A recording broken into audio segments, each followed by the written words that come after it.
Hello and welcome to Frontrunner Motorsport. Extreme E is in its first year and it's been a tough start. A lot of fiddling with the format to make it work, as well as dealing with the continuing onslaught of COVID-19. That has led to rounds having to be cancelled and replaced, but the series has got better and better with each round, and now we have a full calendar filled out for the rest of 2021. So remember to subscribe and let's begin.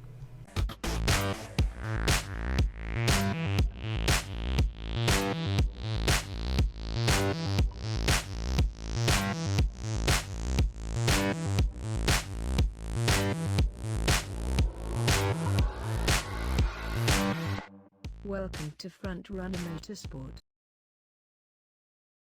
Welcome to Jurassic Park.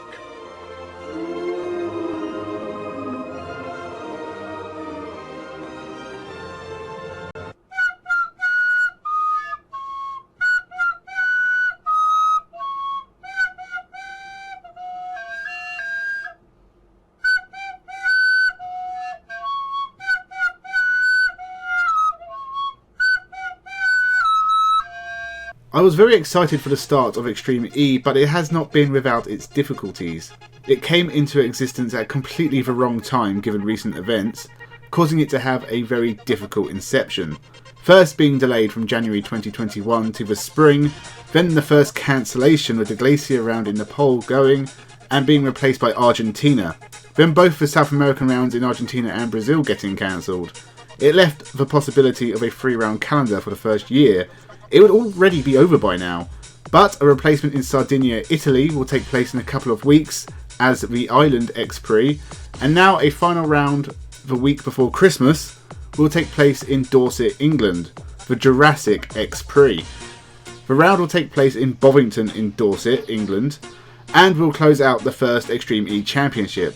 It's a place I am very familiar with. I've been to Bovington Tank Museum and spent a lot of time as a child at Chisel Beach collecting fossils.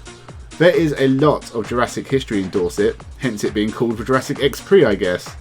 The actual races will take place on an army base, and the selected eco mission will be showing the army how to be more green. Which sounds dangerous. They have tanks, you don't want to make them angry. How do you make a tank eco-friendly anyway? Johan, Kristoffersson and Molly Taylor for Team Rosberg are the ones to beat, being chased down namely by Team X44 and Andretti. Hopefully we are in for a close, exciting end to the championship, and battling it out in an army base would be fitting. The first year has been one of learning for Extreme E. The first round in Saudi Arabia felt very wrong in a lot of different ways, but fiddling and changes were made for Senegal, and that round was a lot more exciting than the first. Some more fiddling and fondling, and Greenland was another step forward, so they are going in the right direction. I can never remember the rules or the format because they keep changing it, but this is something that will be cured in the future. There has only been 3 rounds so far, and at the end of the day, it is better than pure ETCR, which doesn't do enough fiddling for my liking.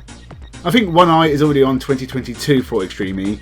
McLaren will be joining the grid and have already announced Tanner Faust as one of its drivers, as well as Andretti retaining Timmy Hansen and Katie Munnings for another year. My presumption is Johan, Kristoffersson and Molly Taylor will be champions in 2021 because Kristoffersson does seem to win everything he is in. Chile has been announced as a round for 2022, as has Saudi Arabia, as well as plenty of other options being mulled over. I would hope for more than 5 rounds, but given that part of the package is to be carbon neutral, more rounds makes it more complicated and more of a headache and probably not cost effective to organise.